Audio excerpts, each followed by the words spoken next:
Here we go.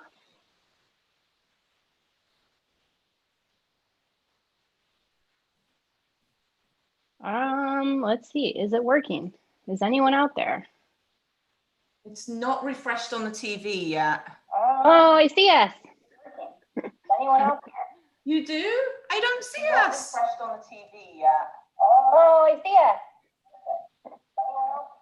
Sorry, we have feedback from my computer. Hey, everybody. We are live. This is our first live broadcast, so we're doing stuff. My husband just texted me. It's working on his end, so here we are. We're doing stuff. You guys have the volume up on your end because I'm getting feedback.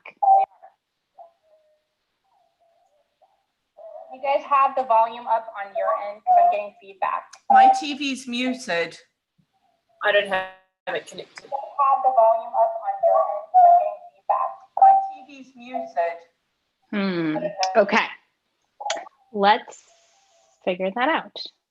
Hold on, I just found a page. Okay, how's that? I think that's good. I was the culprit, sorry. Oh, that's all right. I was just trying to figure out, I'm like, I turned the volume off, so. Okay. All right, so we have a few people here with us. If anybody wants to say hi, use the little chat thing on the right hand side. Cool. And we're just gonna chit chat for a couple minutes while everybody Everyone come in. arrives. Have a drink of our tea. Jen's got her, Yeah. I've got mine. I've got mine. What are you guys drinking? English breakfast this morning, yeah. Oh yeah, because it's morning where you are. Claire, what are you drinking? I've got lavender and blueberry because I don't do tea, even though I'm English. Oh, nice. What have you? I have, so I love to recommend products. So I brought the box with me. Oh, nice. This is stress relief. I know it's backwards. It's stress relief tea because, nerves. Yeah, right. I've got whiskey in mine. No, yeah. I'm kidding. Well, and I like this tea because it gives you a little affirmation on the tea bag. Well, that's cute. And our affirmation, I will share it with everybody coming tonight, is you are unlimited. So just breathe that in. There you go. I'm just excited, we've got I'll say 3 continents covered. I'm technically not in my continent, but we have our 3 continents covered and people from them as well. So it's pretty awesome. Yeah. Awesome. Okay, we've got a little crowd. Hi, everybody. Nice. Hey, thanks for coming. Yeah.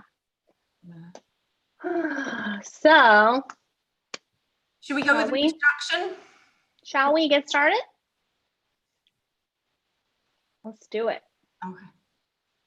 All right, you want to go first, Amber, introducing yourself, and then we'll go to Jen? Oh, sure. Hi, everybody. Hello out there in Australia and various parts of the world. I'm Amber. I'm a wellness coach and a yoga teacher, and I live in Omaha, Nebraska, which, if you look at a map of the US and take your finger and go right to the middle, that's where I am. And yeah, I'm really excited to be here. All 3 of us went to the same coach training program together. So this is our first event together and we're having lots of fun. Thanks, Amber. Hi, I'm Jen Gwynne-Jones, life coach from Canberra, Australia. So looking at a map of Australia, you might know where Sydney is. Canberra's 3 hours south of that. Yeah, really looking forward to today, and thanks so much for joining us. I'm Claire, Claire Anderson. I am a life coach for grief and handling that. I come via England, so my home county in England is Hampshire, and I came to New Hampshire in the US. So top right-hand corner, I nearly said left because I'm horrible at my lefts and rights.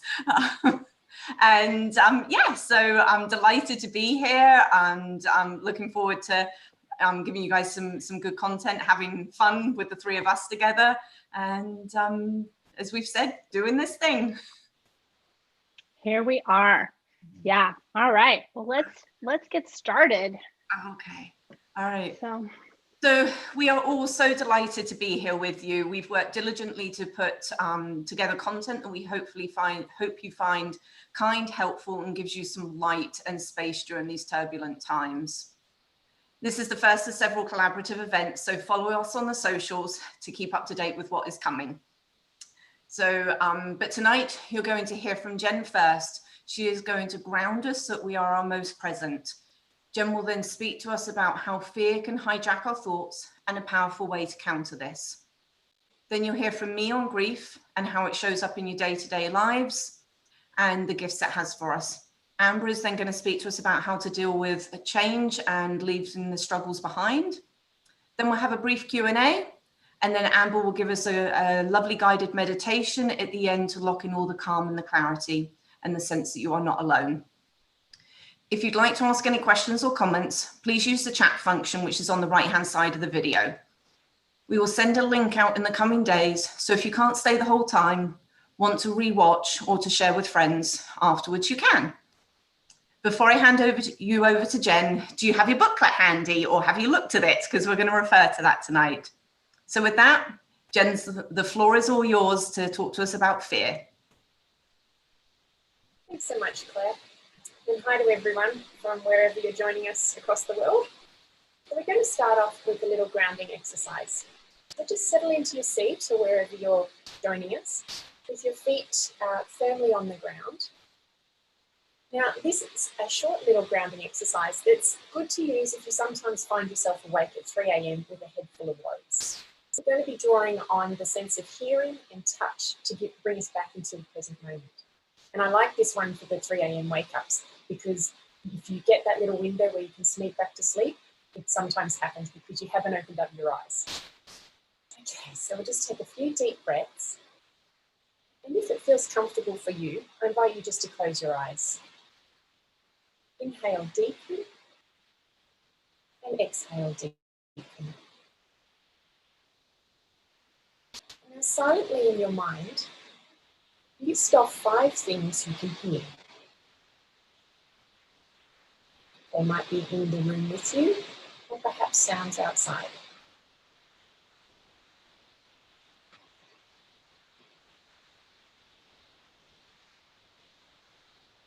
Now, list off 4 things you can feel.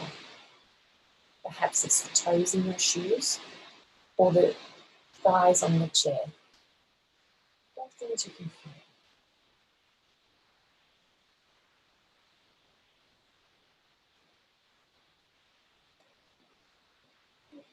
Turning to hearing, list 3 things you can hear.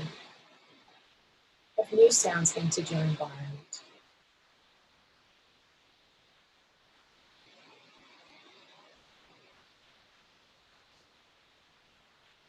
Noticing 2 things you can feel.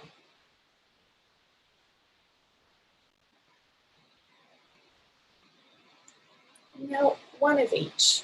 1 thing you can feel, 1 thing you can hear. And with a deep breath, open up your eyes and wiggle your toes and fingers. Okay. So, today I'm going to be talking about fear-based thoughts. So, I believe in living your truest life, what Martha Beck calls the essential self. Living from your truest life is a sweet and unique place for all of us, but it sure ain't easy. It's fear and anxiety and other difficult emotions will show up for us when we start to chase our dreams. Moreover, this year, 2020, has been pretty effective in stirring up fear and anxiety, plus a whole bunch of other things. It's been confronting and unsettling and making us feel uncertain about areas in life that we previously felt pretty solid about. I mean, who else felt expected to be uncertain about whether or not they could buy toilet paper this year or pasta? Let alone the big stuff, like uncertainty around your health and safety, your income, or whether or not you can visit your elderly relatives, or how your kids will get their education. So today I'm going to talk a little about how fear and anxiety can sometimes hijack our thought processes and what we can do for a better response to those when they show up. The key message I'd like you to take away from my session, the take-home message, if you will, is the importance of noticing thoughts as a cornerstone for living your truest life. Once you notice your thoughts, each moment can become a teacher that can take you deeper and deeper towards your truest self. Either working with a coach or as part of your own practice. Noticing our thoughts is key because our mind isn't always telling us the truth or giving us helpful advice. Now that can be a little jarring to hear, so bear with me while I explain what I mean.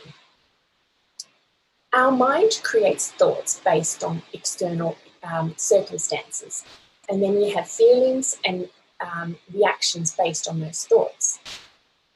And in our society, we're encouraged to place a lot of emphasis on the information our mind gives us. It's up there on a pedestal. Rational, logical thought is the gold standard. Except our mind's job isn't to tell us the truth. It's to keep us alive. A lot of our unpleasant, anxiety-inducing thoughts is just the mind doing its job. Russ Harris calls the mind the don't get killed device, and I think that's a pretty fair description. The mind has evolved over 100,000 years with selective pressures towards minds that were really effective at analysing past negative events, like how I evaded being eaten by the tiger, and anticipating future ones, like I think there's a tiger behind that rock, I'll go another way. Positive events, such as chilling out in the sunshine, didn't have that much of an impact on evolution. So this process has a negative bias built into it. Jumping forward to today, thankfully in society, most of us have our basic needs for survival met, but our mind is still on alert for threats. And our keen ability to analyse past and anticipate future events with that negative bias can leave us feeling fearful and anxious, even when we're not in immediate danger, and even more so in these uncertain times. So that's the context for why it's important to notice our thoughts. If our mind is churning out thoughts that are naturally focused on a potential disaster or past mistakes, if we don't question those thoughts, we could be left feeling that our reality is pretty grim and feeling pretty hopeless and stressed. Fear-based thoughts can come in many guises, but for simplicity and just to illustrate what I mean, an example of a fear-based thought might look like, I don't want to try that new activity because I might look silly if I get it wrong, or something like that, but they can come in many guises. And before I move on to describing how to notice the thoughts, I really want to underline that we're not broken with negative thoughts. They're just the mind doing its job. These thoughts are not inherently bad, and they can even have useful information for us. We just need to make sure that we don't focus on them too much and that we have space to focus on other things alongside those thoughts. So learning how to notice thoughts is like a muscle that can be strengthened. We get better with practice. And so now I'd like to share with you a very short exercise that you can do at any time during the day that just helps build up this muscle of noticing thoughts. So again, settle into your seat, close your eyes if that feels comfortable for you, and plant your feet firmly on the floor. And just with a couple of deep breaths, turn your attention inward and notice the commentary of thoughts that are going through your mind. If you're a very visual person, you may like to picture a stream with leaves flowing on the top. And as a thought arises, pop that thought on a leaf and let the stream take the way in its own time. Just noticing thoughts as they come up.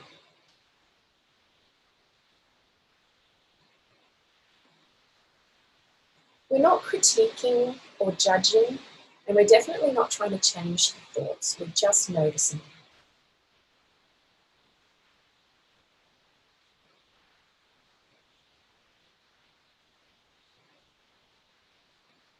If you find you've left the exercise, and maybe you're thinking about what's for dinner or what you need to do tomorrow, Just notice that and come back to the exercise and notice the next thought that comes up.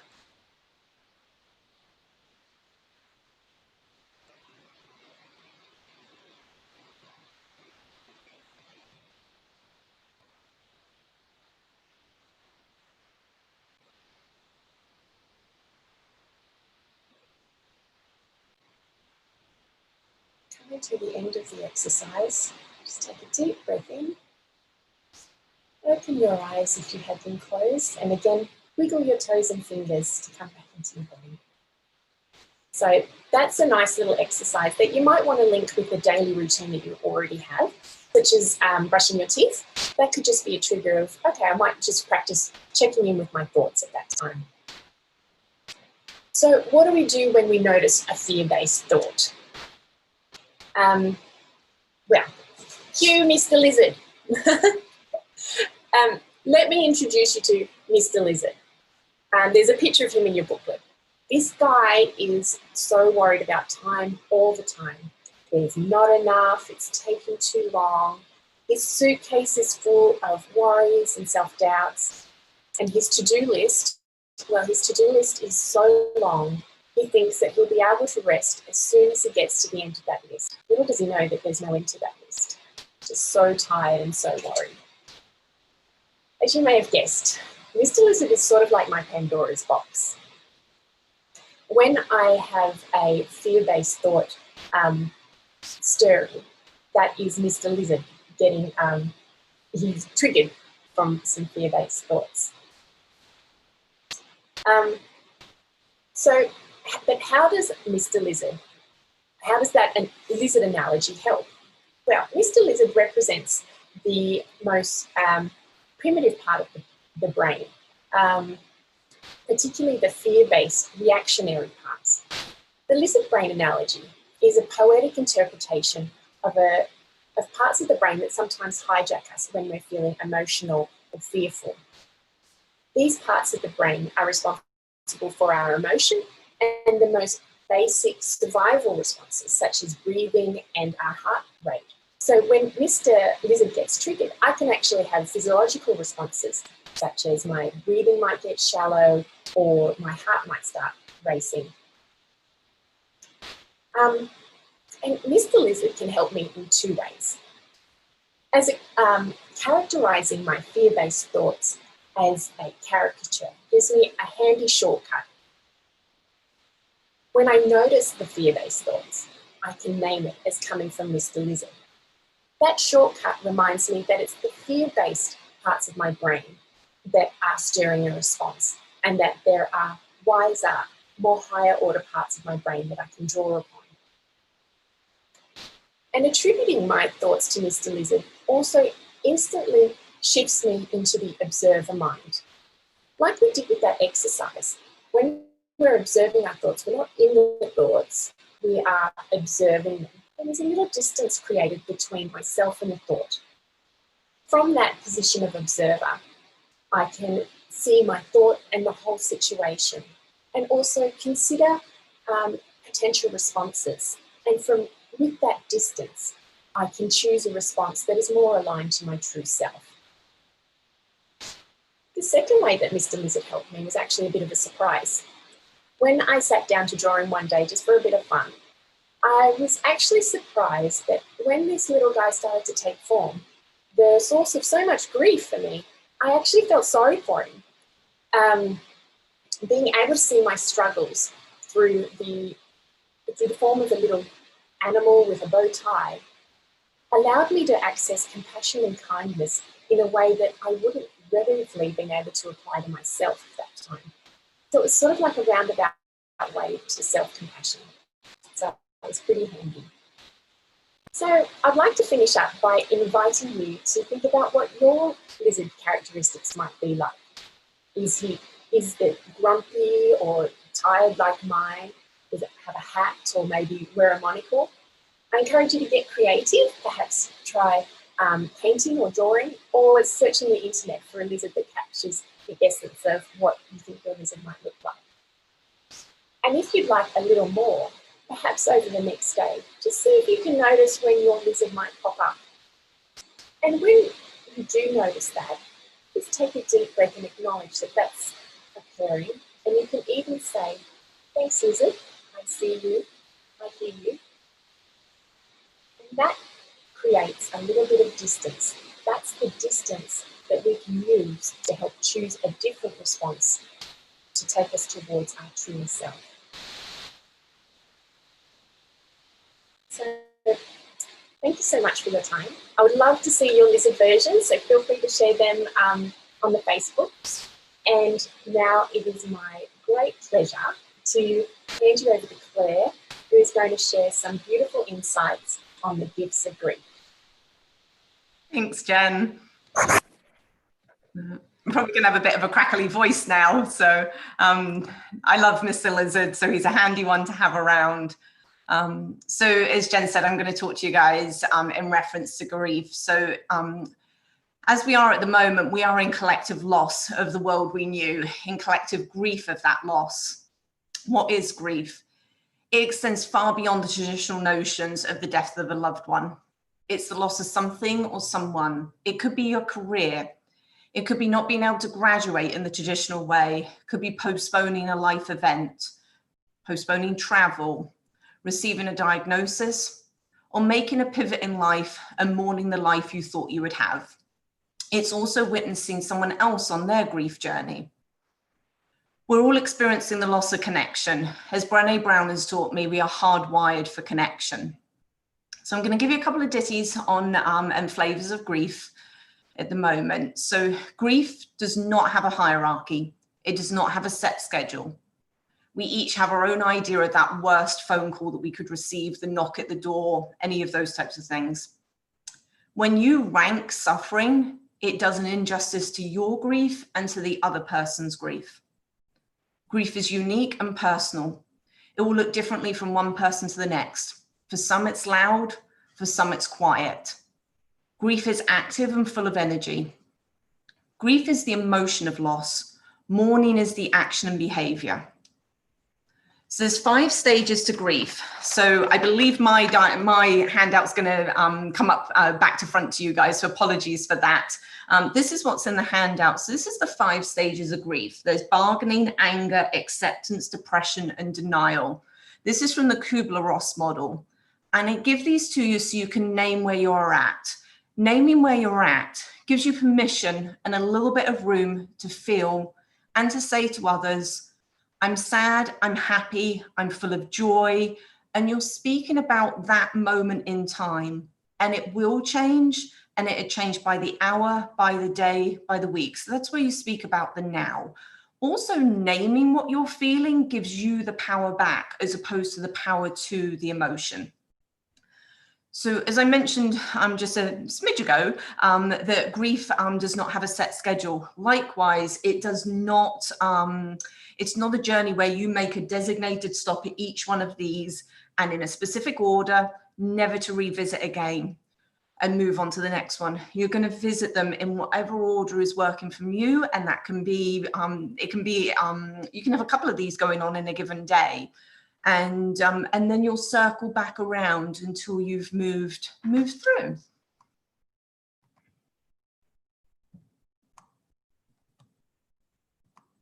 So we are a productivity obsessed culture, and stopping to grieve is seen as unproductive. It's seen as it should not be done. Have you ever had someone say to you, oh, just get on with it? You're not over that yet? Wasn't that last year? Move on. All of those unhelpful statements. We all want to be seen. When we judge other people's way of grieving, we do more than not seeing them. We punish them and we punish ourselves.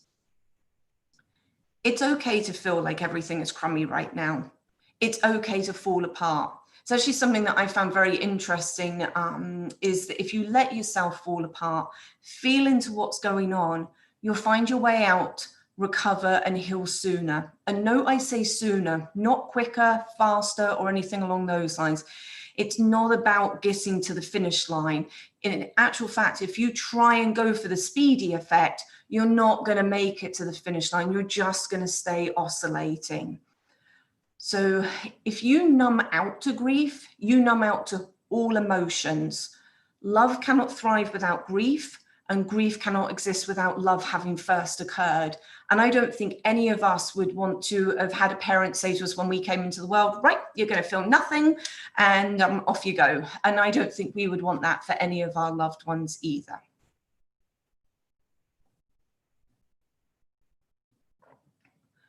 There's a pattern you're probably seeing throughout today. You've already heard from it from Jen, you're going to hear it from me, and you're going to hear more from Amber as well. Listening to yourself, listening to your body, and honoring yourself, and telling yourself that you can trust yourself and that you're here for you, kind of the proverbial you have your own back, is one of the most loving things you can do for yourself. I just moved recently. In my last place, on my bathroom mirror, I had 4 affirmations written on there. One of them being, you have you. Now, it's not up on a mirror here yet. I've not been here long yet. And it's one of those things that, to me, it's a wonderful way of honoring myself and giving myself the ability to know that I can take care of me and that I can recover and heal through things, and that it's not someone else's job to do for me. So speaking of honoring yourself, if you need to honor yourself, if you need to nap and rest, go do that.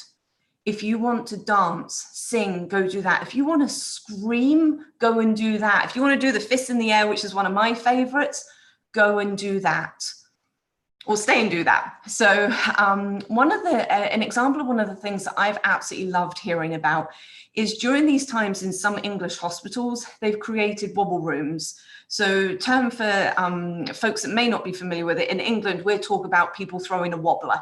It's usually just like an outburst of this mass amount of emotion and energy.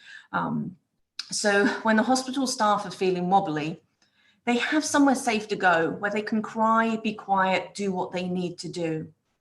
I think we all need a wobble room, and this can be your car, your gardens, your bathrooms, your closet. Find your place. Now, if you're in England, it's probably not a closet because they're pretty tiny for us, but a cupboard under the stairs, or one of my favorites would be the warm airing cupboard. I always loved that space, and the one in our house that we grew up with was huge. You could probably get all 3 of us in there. So I mentioned a little bit back that grief has energy. So understanding that grief has energy can be really, really helpful in understanding our actions. Energy moves in 2 directions, just up or down, that's it. Our happiness and joy does the same thing. It moves in those same 2 directions. So those low moments when you're curled up under the duvet and you feel so heavy that literally you cannot move, to those moments when you get real busy, you're cleaning, you're decluttering, you're moving, you're doing it all, and sitting down is not an option for you, those are those extremes for you. We all need those moments. It enables us to know where we are on our path and feel into what we've got going on for ourselves. Now, sometimes we need to do these things alone so that we can be present with what's occurring and process our thoughts and emotions. Other times we want people to be with us. So when you want others to be with you, make that phone call. Reach out to someone. And if you're the one that receives that call from the loved one that says, let's go hike, you've always talked about it, pack your bag and go meet them and get going, is another one of those loving things that you can do, is to meet someone where they're at. So you'll have different people that you will call on. Here'll be the one that will put the world to rights for you. You both get on your soapboxes and off you go. There's the ones where you sit in absolute silence just next to each other. And then there's the ones that say yes, without question, to the crazy thing that you absolutely need to do right now. So as I mentioned earlier in the call, we are in collective grief. Right now, you have the opportunity to be there for each other and witness each other's grief. Those random phone calls, those texts, those reach outs to see how you're doing. So if you are that person that's reaching out to someone, do that. And then all you need to do is pause, give the person space to answer, and listen, nothing more. There's one of the ways that I've seen this done, and this is something my mum's done, and I absolutely love it. So we've got very long-term family friends of ours who have got a huge garden with an allotment in the back, and they've got everything in there, and things that are in season right now is rhubarb, and they have it in abundance. My mum loves rhubarb. And what they've figured out is a way that my mum can go down and collect rhubarb from them. I believe it goes over the fence, or they pop it on the other side of the gate of the fence, and she does the pickup. What she then did is she went home, made a rhubarb crumble, and returned it back to them. That's their way of being there for each other. And I think it's lovely because it's their way, and it works for them. So who could you call right now, text, be there for? And don't do it right now, because we want you to stay with us through to the end. Amber's got some wonderful stuff to talk to you about, and we've got the meditation and some Q&A. So stick with us, but maybe there's someone that you can reach out. Go and do it in a way that feels like love to you. So that's a little bit about grief for you. I want to tell you a little bit about what I do as a coach for you. So if I'm working with you, I work with the thoughts that you have on the grief journey, so then you can unravel them, and then you hold on to the thoughts that serve you and lovingly release the ones that don't. Through that work, you'll find your path. And I talk a lot about your path because it's about what you need and what you need to do. So through that work, like I said, you'll find your path. You adjust your new way of looking things, because the world does look different to you. It's like you've kind of got a brand new pair of glasses. And then you'll learn how to witness your emotions and witness them, not react to them. And then how you do that wholeheartedly. So that's my little bit for you tonight.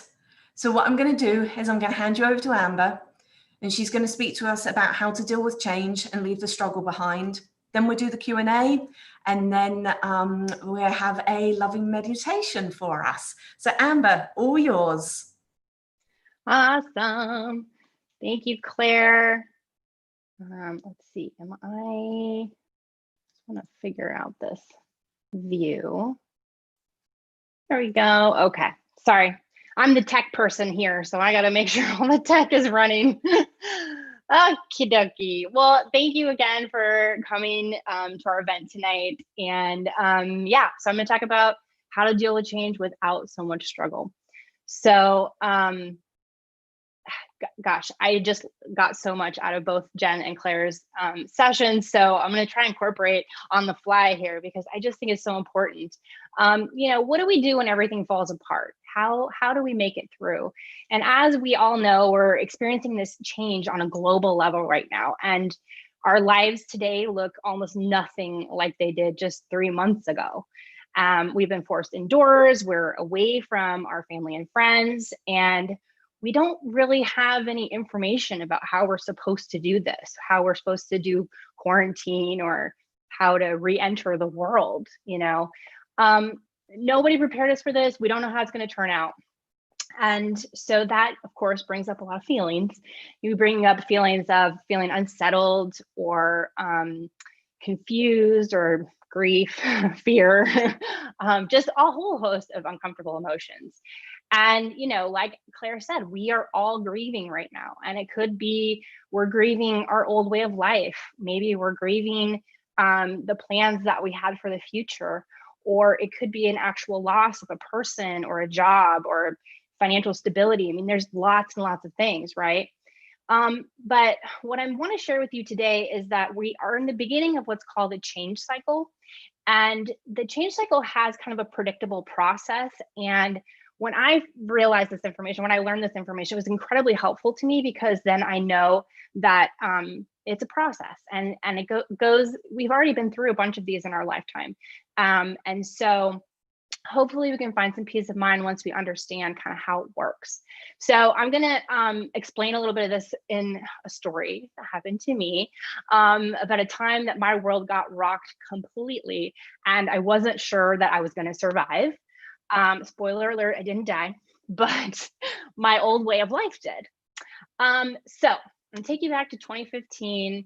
I was working in a cafe as kind of the manager owner. The lady who owned the place decided she didn't really want to do the day-to-day stuff. And so she kind of let me do with it whatever I wanted. And after a little while, she got she was over it. She didn't want to do it anymore. And so she sold the shop to someone else, and they came in, and it was just like immediately we butted heads. They wanted to do things a certain way, but didn't really know the business. And I wanted to do it my way. And so I got fired. And it was just this huge punch in the gut because I had put my heart and soul into running this place. And then it just felt like it got completely taken away from me. So of course I handled it really well. Just kidding. I fought back. You guys, this is so embarrassing to admit, and some of my closest friends don't even know this, but I, when they fired me, screamed obscenities at the woman who was firing me. I refused to give up my keys. I mean, it was just so bad. And it just was like this huge blow to my ego, right?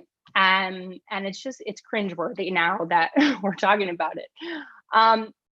So anyway, this event really shook me up. I kicked and screamed the whole way.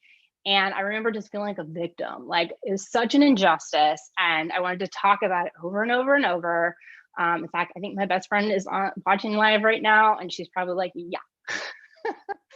So it was just a time of feeling, why is this happening to me? And like, what the hell am I going to do now? You know, my whole sense of purpose had just been ripped right from beneath me.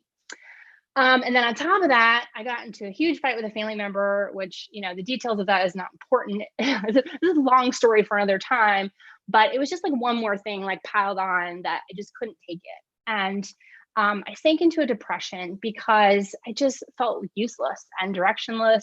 And I kept thinking, now what? And you know, after a while, I ended up in therapy, which was really helpful because I was just so unhappy and I needed to talk about it with someone.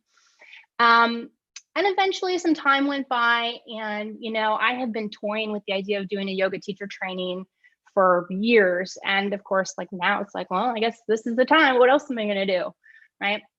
So this is just the beginning of my transformation story and becoming who I am today. And looking back, I had no idea that this awful event is what catapulted me into my new life. And in fact, I wouldn't be sitting here talking to you right now if I had never been fired. So maybe that sounds different, right? Maybe that sounds familiar to you. Maybe you've experienced a similar loss or change that just shook you up, stopped you dead in your tracks, left you confused or consumed with anger or sadness. But what I hope to explain today is that these catalytic events are the spark that ignite us to and maybe force us into transformation if we allow it. So change could be something that you planned, like a move, you have a baby, or you change jobs, or it could be something that happens to you. So it could be like a diagnosis, a loss, or a pandemic. And suddenly your life looks very different, and it's really a struggle to find your way to a new life. And I think part of the reason we struggle so much with change is because in our society, we aren't taught to expect change. And yet it happens over and over and over again. And then we aren't taught what to do with it when it happens. And so we may get caught in this like fight, flight, or freeze scenario, right? Maybe we resist it and shout obscenities, or maybe we pretend it's not happening. We bury our head in the sand, or maybe we get fully paralyzed and don't know how to move forward. These are all forms of grasping for control because we are feeling desperate to be in control of something. And this is probably where a lot of us find ourselves today, including me. But there is a better way. We don't have to go kicking and screaming, which often leads to more suffering. And instead, we can learn how to care for ourselves and allow space for, as Claire said, falling apart, which is just this gentler path to healing. So the change cycle looks like this. There's 4 squares. I'm going to spend most of our time in square 1 because I think this is where most of us are right now. It's the stage right after the event happens. And this cycle has already happened to you multiple times in your life, probably. You probably just didn't know that there is a name for it or how it works. And so as you're listening, see if you can get a sense of what square you might be in right now. All right, so square 1 is called the meltdown. So this is right after the event. So in my story, this is right after I got fired and I was totally pissed off and lost. So what is square one? Well, square one is the stage where it's the most uncomfortable, right? Because everything is just all over the place. Nothing is as it was. And there's a great metaphor that we use to describe the stages, and it's the process of a caterpillar becoming a butterfly. So square one is where the caterpillar makes his little cocoon. And what happens is it doesn't just go from caterpillar to butterfly, right? It has to dissolve. And so it actually, the caterpillar self dissolves into this like liquefied cells. And we like to joke that it's bug soup. And so this is what we're doing in square one, is we're melting down, we're dissolving the old self. Another metaphor that I like to use is referring to this through the seasons. So this would be winter. So it's like everything is kind of cold and gray, at least if you live near where I live. That's what winter looks like. The trees look dead, and we just don't know when we're going to see the sun again. And yeah, so that's where probably a lot of us are right now. How to know if you're in square one, you're feeling desperate or clinging to your old way of life. It can feel like a death, because it is, in a sense. Your old way of life has died, or maybe you lost something. You could feel like you want to crawl in a hole and hide. You could be struggling making decisions right now. And you're feeling all the feelings. You're feeling the grief, the fear, overwhelmed, the panic, all of it. And so how we move through square one, I'm going to get into a little more detail in a sec, but the mantra here is, I don't know what the hell is going on, and that's okay, right? So imagine if when I had gotten fired, I could just throw my hands up and be like, well, I don't know what's going on, but that's okay. I wish I was that evolved. Next time. Actually, no. All right, so we spend a little bit of time in square one, maybe a lot of time, maybe it's a year, maybe it's 5 years, we don't know. But eventually you start to transition into square two, which is where your new life starts to emerge. So this is where we call square two dreaming and scheming. So it's, if you think of the when the fog starts to clear a little bit and you start to like see things in a new light, maybe. So in my story, this is when I'm starting to get the idea of, oh, maybe I should go back to school and learn to teach yoga. And I'm starting to kind of flutter about with that. So in our caterpillar analogy, this is the stage where the cells start to rearrange themselves into the DNA of a butterfly, but it's not formed yet. It's just starting to like reform itself. Or you could think of this stage as spring. So the grass is just starting to poke its head out of the dirt. The buds are coming out on the trees. And you'll know you're in square two when you start to get little inklings about your new life in the form of dreams. So that could be daydreaming. You could have dreams at night. The grief eases a bit and hope starts showing up. You also start to think about the future, which at this point can seem totally overwhelming because there's so many options, right? And you start to feel a little changed on the inside. So you start working on changing the outside to match. So maybe you try a new haircut or try a new wardrobe, or you start rearranging your house and throwing things away because you're creating room for your new life. And after a time, you make your way into square three, which is reformation. So this is the stage where the pace picks up a little bit and you start to move from dreaming into action. So in my story, this is when I started actually becoming a yoga teacher. So I was in school, but then I started teaching little classes. I started like dip my toe in the water of becoming a teacher. And so stage three, the caterpillar is now fully formed. The butterfly comes out of the chrysalis, but it's not ready to fly yet. So it has to hang out for a little bit and dry its wings. So you might know you're in square three if you're feeling impatient to get started. You are ready to take action. And you can refer to this stage as summer. Things are active and busy. And then eventually you make your way into square four, which is fall, the harvest, and your new self is fully realized and you're reaping the rewards of your transformation. So at this point, the butterfly is taking off, flying away, feeling fulfilled and satisfied with life, and starting to put it all together. All this transformation is now complete. So Why is this helpful? Well, I believe it's helpful to identify where we are in the transformation so that we can relax and trust the process. And, change is scary and painful, but it's leading us to this life that our caterpillar selves never would have imagined. So now I want to give you some tips on working with square one so that's a little less painful. Okay, so I'm going to give you 5 tips. So number 1 is build yourself a cocoon. So this can be like literally like wrapping yourself up in a blanket, making yourself some hot tea. Maybe you play some sad music, and just like Claire said, like a wobble room. It's taking that time to give yourself permission to fall apart. I find that meditation and journaling is very, very helpful. Sometimes it's moving my body. So anything like that works for you. Tip number 2 is you're going to take it one day at a time. You're not going to worry about the future. You're just going to deal with today.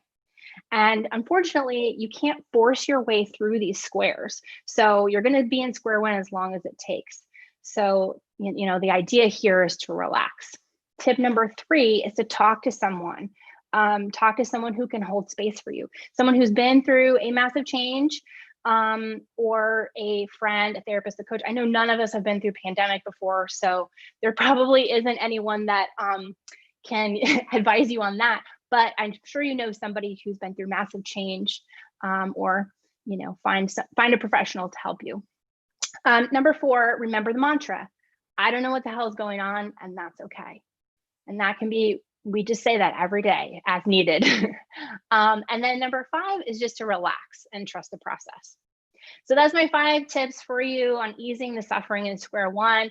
I like to leave you with this. We don't know when this pandemic is going to end, but we do know it's not forever. And it's okay to feel disappointed or fear or grief. All of the feelings are valid and okay. So just be patient with yourself and with others. And, you have a choice. Now that you have this information, you have a choice. You can resist the change and get mad and struggle, or you can dissolve and allow it to transform you. And then if you're paying attention, you'll start to notice those little signs of spring and your new life emerging. So thank you, everyone. I believe we're going to pause and see if anyone had any questions. Okay, so we have, are you guys back? Turn your mics on. Yeah. We had a question from Kate. Thank you, Kate. And she wants to know, what is the significance of Mr. Lizard? Would Mr. Shark be just as effective? Yeah. That's great question. Great question, Kate. Absolutely. So I was drawn to Mr. Lizard because of that analogy with the reptilian brain and the lizard brain, but the value of the symbol and conceptualizing our fears as a little critter, that's where the value is. So Mr. Shark, was it? Or Sharky? Mm-hmm. Attributing your thoughts to Mr. Sharky is where the distance is created. And that space there is the value of where you can take a breath, step back, observe your thoughts, and choose how you want to respond to whatever's making Sharky freak out. So it can be anything. And I love that you've got something there already. That's fantastic. Yeah, thanks, Kate, for your question.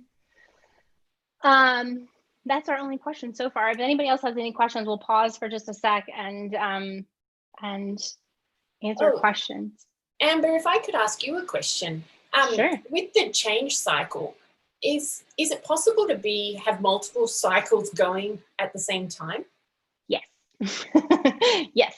You can be in square one with, well, I'll just give you my example. You can be in square one with your health, and square 4 with your career, and square 3 with your relationship, your primary relationship. And, it really is easy to kind of go back and forth on lots of different levels because things are always changing. People are unpredictable. The world is unpredictable. And, it's like I was saying, it's like this past week, the news has been really upsetting. And, that kind of knocked me back where I thought I was, I thought I was making progress, and then it kind of knocked me back a little bit. And so I took my own advice today, and I sat and grieved and I cried a lot today. I was actually a little nervous I was going to cry tonight. But, you know, it just is like, yeah, we got to take the time to feel it, because if you don't feel it, you can't heal it, right? Yeah. Perfect. Thank you. Thanks, Jen. I guess that's all the questions. So we will dive into our quick meditation. So this is just a 5-minute guided meditation.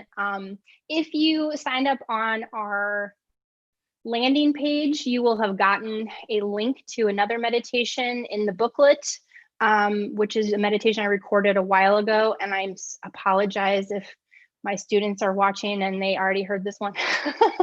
But it's a great meditation. And the reason I love it is because it works in any kind of stressful situation. I even have one of my students who said that she listens to it pretty much regularly, and helps her go to sleep. So I encourage you to check that out, because it really can, even if you've never meditated before, you know, this is a really easy breezy process. So we're going to try a little shortened version of it right now. And as I said, if you've never meditated before, it doesn't matter. This is more of like a scan of the body. So, and it will help, like with what Jen was saying, with starting to notice the thoughts, right? So let's get ready to do it. I'm going to just sit down in my chair. So if you're sitting, find a comfy spot where your legs can be, if you're sitting cross-legged, that's fine. Just have your back supported, or if you're sitting in a chair, have your feet flat on the ground. And then we're going to take the left hand over the heart and the right hand over the belly. And if it feels good here, you can close the eyes, or you can just gently, you know, take the gaze down, whatever feels good. And we're just going to take a couple deep breaths in through the nose and let it out with a sigh. Let's do that again. And let it go. And we're just going to continue to breathe. And I want you to breathe into your hands so that your chest is expanding, the belly is expanding. And softly let it go. And I want you to now, as you're continuing to breathe, each exhale, you're sinking down into your seat a little more, leaning your back up against the back of your chair. And we're slowing the breath down. Just take a moment, notice what are your sensations here. So maybe you feel the belly rising and falling. Maybe you feel your heart beating.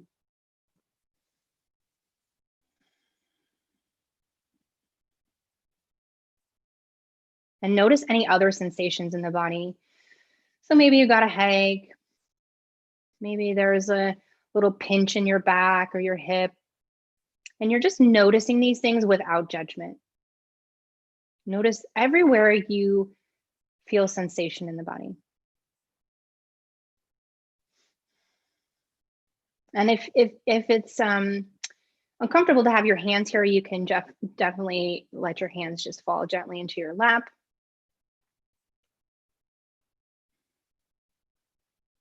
And just noticing the in and out of the breath.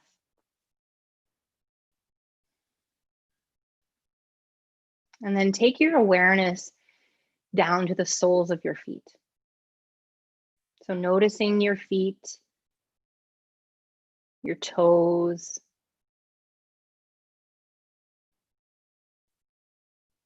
and now feel into the tops of the feet. So what do you feel in the tops of the feet and the ankles?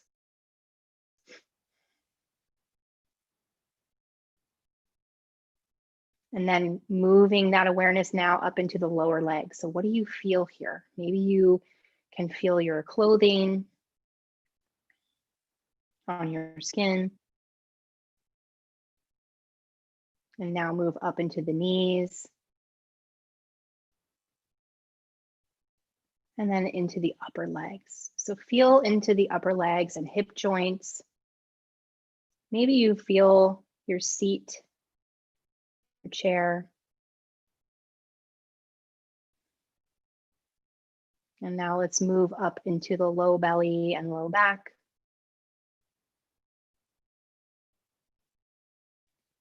And up a little higher now into the middle back.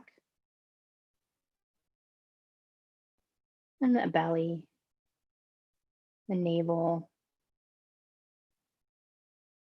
And now notice the rib cage. So you might notice it expanding and contracting as you breathe in and out. Notice the lungs breathing. Maybe you notice the heart beating. All the way up into the shoulder joints. And now we're going to shift our awareness into the hands. So start to notice the fingers and the thumbs. Maybe you feel like a warmth or a tingling here. And then into the palms and the backs of the hands. And into the wrists. And if you don't notice anything in any of these parts of the body, that's okay too. Just notice that. And now up into the forearms and elbows. Feeling the upper arms. And let's go into now the upper back. So can you feel your shoulder blades, your spine? This area can be sometimes tricky to find the sensation because we store a lot of tension here. Go up into the back of the neck and the base of the skull. And now let's move up into the jaw. So what do you notice here? Are you holding on to tension? Notice the lips, the teeth, the tongue, the cheeks and cheekbones, the nose and the sinuses,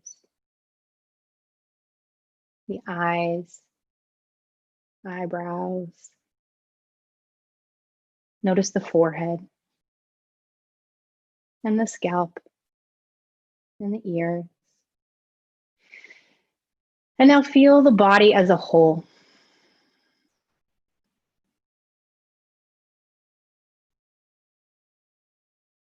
What do you notice? Did your heart rate come down? Did your breathing slow down?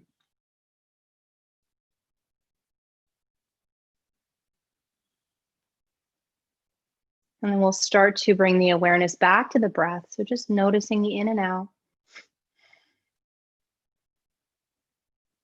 And bringing the hands back to the heart. Stacking one hand over the other. This is a very helpful, soothing tool as you get into a panicky, stressful, fearful place. Is to place the hands over the heart and breathe into the hands. And feel the connection. So feel the connection between the people on this call tonight. We're all connected in this global community going through grief and trauma and all of these things together. And we're not alone. We are not alone. We're going to get through this. You can start to relax your arms, wiggle the toes and fingers, and blink the eyes open. And take a collective sigh. And we always end my relaxations with a little namaste. Thank you guys. I feel so much better. I don't know about you guys. I'm ready for amazing. It's lovely. I know. Oh, we got another question. Go for it. What is your advice to stay focused and move from square 2 to square 3? That's a good one. I'm tempted to say, we'll just allow it, let it to happen. I think, okay, you guys tell me what you think. This is my best advice would be to keep dreaming. keep doing the dreaming part, because you're starting to build up what it is that you're going to be building. So you don't even know what that is yet. If you asked any of us a year ago if we thought we would be here tonight, we would have said no, right? We couldn't have imagined this. So I think it's dreaming, it's the vision boarding, something like that. What do you guys think? Yeah, that kind of the being creative thing, like whatever kind of strikes you. So like you might find yourself starting when if you're say placing up dinner or something, or making yourself a sandwich, you might just notice little things like that maybe you arranged like things specifically, that whereas you normally would just say in a sandwich, just slap everything in, and now you're kind of putting, say, the slices of tomatoes in a specific place and stuff like that. So I think there's that side of like, let the creativity flow when it shows up in ways that you just wouldn't expect to how you've normally done stuff. Yeah. And I'll just add to that, to accept and make space for the discomfort that comes with square two, with the uncertainty. We like to lock and load and get going, but just sit with the uncertainty, and the road will rise to meet you when it's coming. So just it'll come when it's kind of, when it all comes together, which is probably not the answer you want, because uncomfortable feelings are a bit gross. Yes. Yeah. Get to the other side, get to the promised land. Yeah. I mean, it's following a thread is how I figured out what I wanted to do next, right? Is I'm like, well, I like yoga, so I'll go try that. Yep. And then see where that takes you. So find something that you're interested in, that lights you up a little bit, that gets you excited, and just follow it and see where that leads. Right, because you're not committing to anything, you're just trying stuff out. Yeah. And research. It's the R&D phase. So awesome. Thank you guys for your questions. And I just want to say a special thank you to the people who are on here supporting me tonight. And I know you guys have your people on here too. And uber grateful. I know my sister set her alarm for 1:30 in the morning to go. So uber grateful of all that support, and my friends that are on as well. So kind of gives you an idea of what I'm going to say, what we've been up to for the last year. So it's been one heck of a time. And just to illustrate a point, this is us moving in square three. I think that's what we can safely say, that we are kind of collectively in square three. We did the meltdown, we did the dreaming and scheming, and now we're reforming ourselves and trying things, right? And we're going to try things, and we're going to take some action, and sometimes it's going to fail, and sometimes it's going to work. And we're our little butterfly selves. We're not ready to fly maybe yet, but we're flying a little. I don't know. Landing, but yeah, super duper grateful to everyone for their time, for being with us, the ones that have been supporting us whilst we've been planning and putting this together, to my two, so I've got one below and one above me, so thank you to you guys. And to you, thank you. So awesome. Well, don't forget to check us out on social media. You can follow each of us individually. We all specialize in a different kind of coaching. So Thanks, are we everyone. done? Yeah, that's it. So thank you so much, guys. Have a good night or a good morning if you're in Australia.